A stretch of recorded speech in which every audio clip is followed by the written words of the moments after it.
Hi everyone. It is almost at the end of week 2, and I have been reviewing the work that has been submitted so far. In particular, I've been looking at your forum postings for sociological imagination, which is the topic of week 2, which is actually lesson 1 broken down into two pieces. And I did that because I think it's so important to make sure that you have an understanding of what sociological imagination is. So, first, every week you're supposed to read your lesson, home, and presentation. In this case, you had 2 weeks to do it because I split week 1 into two parts. So you have to look at that first because it gives you an introduction to what you can expect for this week. The second thing that you have to do then is go to my YouTube channel, which is under Karen Hilliard Johnson, and look at the video on sociological imagination. I think if you watch that video, you will have a good understanding of what sociological imagination is. Now, fast forward to your forum postings. I looked at some of them that have been submitted.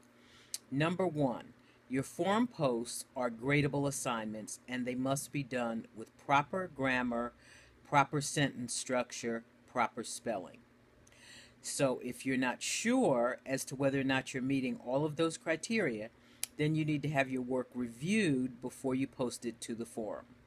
That's number 1. Number 2, I'm not sure by the forum posts that I've seen so far that you have a grasp of what you're supposed to do in terms of using sociological imagination. So, if we take obesity in America, for instance, as a topic that you would post about in sociological imagination, then the first thing I want you to do is look up some statistics about obesity because I want you to be able to quote perhaps what the book says. It may or may not cover the topic. And then I want you to be able to back up your feeling about the topic with facts. And those facts must be gathered from proper sources. All right? So you can look at sociological journals.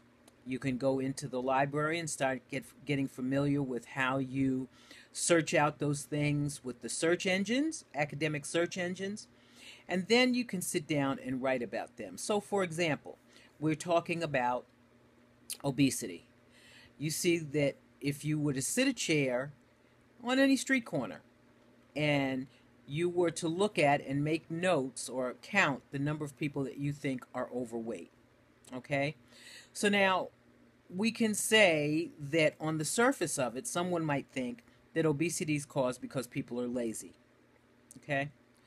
Now, when using your sociological imagination and then researching the topic, you might find very different circumstances. For instance, are people obese because they're low income and they're not sure how to provide the best diet with the income that they have?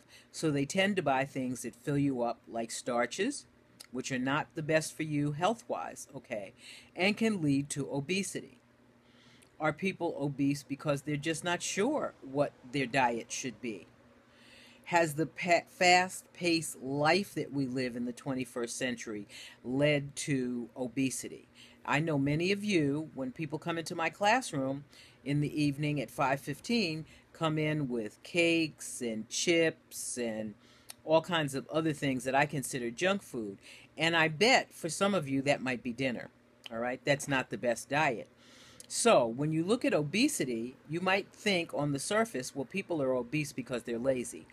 What are the facts about obesity in America? And you'll only know those facts not by what you think is in your head, but by looking online and doing the research.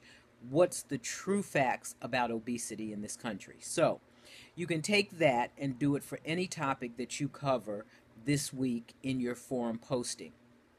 But you must have facts to back up what it is that you're saying.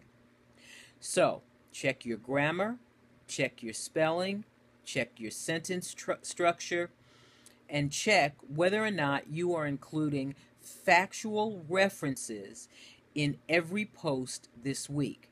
That's the answer to your question and to your 2 posts in response to what classmates have said.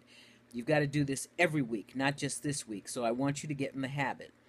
If you've posted so far, you have the opportunity to post again, and this time make sure that you include the factual material that I will be looking at when I grade your posts. If you have any questions about this, please feel free to contact me, and I hope that this little video has been helpful. I will talk to you soon.